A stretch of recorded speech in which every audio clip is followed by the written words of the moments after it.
In previous video part 1 we were talking about key issues to track in 2023, that is referring African continent. Today we are representing part 2. Free education supported by government has significant effect on economic growth. 33 million children in sub-Saharan Africa don't go to school, and out of these, 18 million children are girls. And out of all the children who start primary school, only 2/3 of children reach the final grade of primary school. Although in the past few years, the literacy rates have improved substantially in Africa, still 40% of Africans over the age of 15, and 50% of women above the age of 25 are illiterate. This calls for the need not only to restructure the educational systems in African countries, but also the labor markets, notably for skilled labor, in order to lower brain drain. One of the most powerful instruments that can be used for reducing any sort of inequality, reducing poverty, and laying a foundation for a sustained economy is education, and lack of education is one of the leading reasons why Africans are lagging behind the rest of the world. There is interdependence between foreign aid and natural resources. Foreign aid creates avenues for exploitation of African countries by developed country governments. African countries that rely so much on foreign aid lose control over the exploitation of their natural resources, which hampers economic growth and development. The poor infrastructure in Africa is also a contributing factor to why African nations are lagging behind. In Africa, the connectivity is very less as compared to the rest of the world, but rural areas are less connected and more information poor than urban areas. The demand for information in rural areas is high because of the costs and expenses involved in all of this. This hasn't been yet achieved. Another dividing factor in African countries is accessibility to electricity in the first instance. Some people have access to electricity in the first instance while others don't, and this creates a division between the people. In most of the countries of Africa, only a slight percentage, more than half of the households, have access to electricity, and in some countries such as Tanzania, Uganda, Rwanda, and Ethiopia have electricity available to less than 20% of the households. This all creates a huge difference, and because of the unavailability of electricity, the African people are not able to enjoy the latest technology as the rest of the world. For instance, where the rest of the world has gone digital and even paperless in their homes and offices by making use of digital documents such as PDF, Word, Excel, etc., and also using the digital tools to make editing possible such as Word to PDF, Excel to PDF, PDF to Word, etc., the African nations are still on the traditional methods because they don't even have full access to electricity yet. Currently, 25 African countries are facing internal armed violence. These include Nigeria, Somalia, Sudan, Mali, Central African Republic, South Sudan, Burkina Faso, and the Democratic Republic of Congo, to name a few.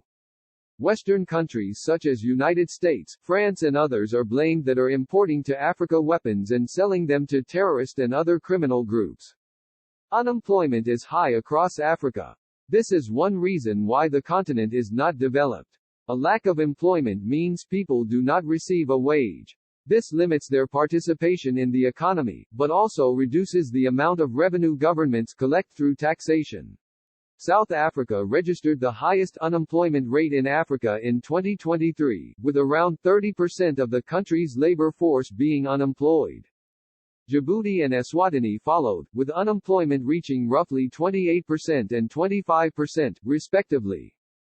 On the other hand, Niger and Benin had the lowest unemployment rates in Africa. The continent's average stood at roughly 8% in the same year. As African nations are generally poor, they lack social welfare systems that can support people who are out of work. This means many unemployed people in Africa fall into the poverty trap and struggle to get out of destitution. People trapped in poverty and unable to find gainful employment is an important reason why Africa has failed to develop. Many people across Africa struggle to find opportunities, either through work or entrepreneurship. Having large numbers of people unemployed and unable to fully participate in the workforce is a major driver to instability and poverty in Africa, as well as a big reason for a lack of economic progress. Africa needs to create a dynamic and inclusive workforce, as well as tackle high unemployment, if there is to be widespread development across the continent. Lack of income does not merely define being poor. Poverty is a multi-dimensional concept that also includes the well-being of humans. In Africa, health disparities continue to rise because of negative socio-economic factors. Lack of education, expensive healthcare services, unhygienic living condition, and lack of essential services means that the diseases spread quickly, and people will be left untreated. Currently, there are 25 million adults, and 2.9 million children are infected with a life-threatening illness like HIV, Ebola, and malaria. Increasing mortality rates due to diseases are directly contributing to high rates of street youth, another emerging problem of the continent that can fuel crimes, sexual health issues, and psychological issues in adolescents. Why Africa is not developed is widespread and epidemic diseases on the continent, combined with poor public or private health infrastructure which is not at any cost free for general society.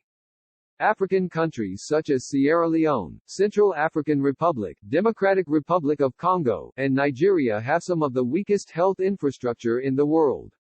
This means people are unable to access quality care, limiting their opportunities, reducing their economic activity, and removing them from the workforce. The Western-based multinational mining companies are accused of stealing the natural wealth of sub-Saharan Africa. For a long time, these companies have been successfully getting away with tax evasion, environmental pollution, bribery, abusive transfer pricing, forced evictions, and lack of transparency regarding mining rights. Zambia has the largest mines of copper, and yet it is the poorest country of Africa. The exploitation of human rights is a constant phenomenon that persists in underdeveloped countries, and African countries are no exception. However, human rights abuse is far more significant in the mining sector. Mining firms are also one of the biggest culprits behind severe violations and engaged in unethical practices in the quest for higher profits at the expense of the environment and human health. The fact that the agencies and government are too weak to regulate these firms makes mining bosses crueler. Mining is a highly dangerous and labor-intensive occupation, but people are forced to work in unsafe conditions. Not only this, but a large population of mining workers also made up of trafficked children who are exploited physically and sexually daily in small mines and quarries.